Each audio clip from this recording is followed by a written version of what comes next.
I think General Muhoozi is wet dreaming because he's saying that he can capture Nairobi within a period of 2 weeks.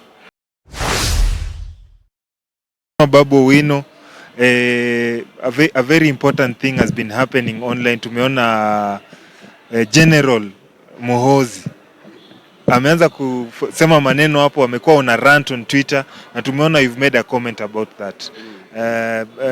What do you say about what he's been doing? I think General Muhoozi is wet dreaming because he's saying that he can capture Nairobi within a period of 2 weeks.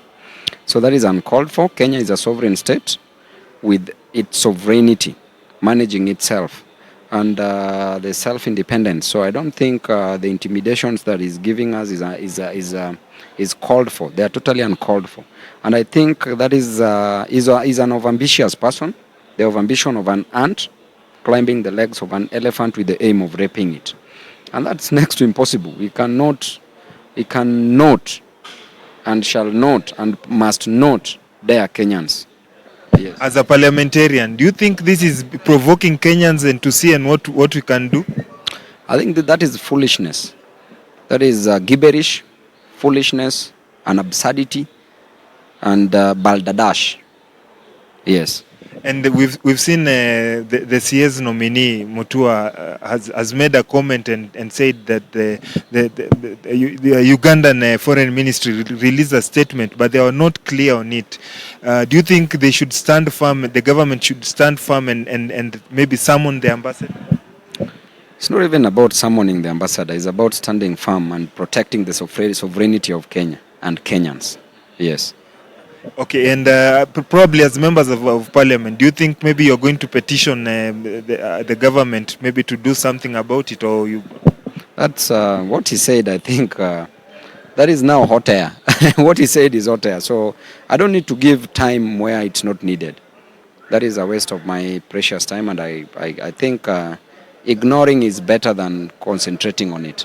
Yes. Okay, moving to the next thing. Parliament today has been having a very important debate about the issue of minority and majority. The Speaker is going to make a report and recommendations out of it and rule about it.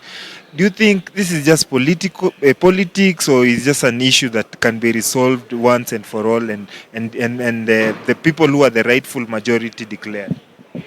I think going by the rules of interpretation, this is a clear matter. The interregnum between Azimio and Kenya Kwanza has a keyword in Article 108, Sub-Article 2 of the Constitution, which is clear that the leader of majority shall be a leader of the majority party or coalition of parties.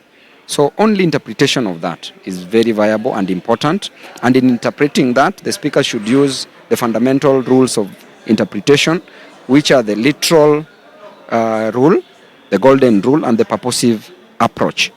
And going by that, I said that the vacacity of the fact is that a simple interpretation of declaring Azimio One Kenya Coalition Party as the majority party, as enshrined in the Constitution, and as we've been reminded by the Register of Political Parties. So I think it's very much clear. And I think we are on the safe side of history. So any other thing that is going to be done is not within the ambit of the law. Yes. Okay, thank you very much. I think that's good for us.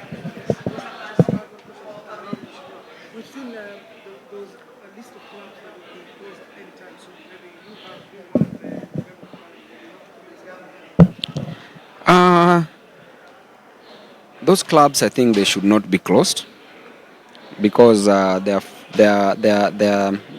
actually employing so many people. They are waitresses, waiters, chefs, they are security officers, bouncers who have been employed in these clubs. And the families that they are supporting are also many. So we are killing dreams of people, we are killing families, and there are no jobs. So I think that is the idea of closure of clubs is uncalled for.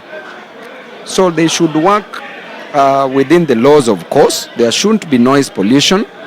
If it is a club, then it should be soundproof. There should be measures put, but not closure, because closure denies people jobs. Yes.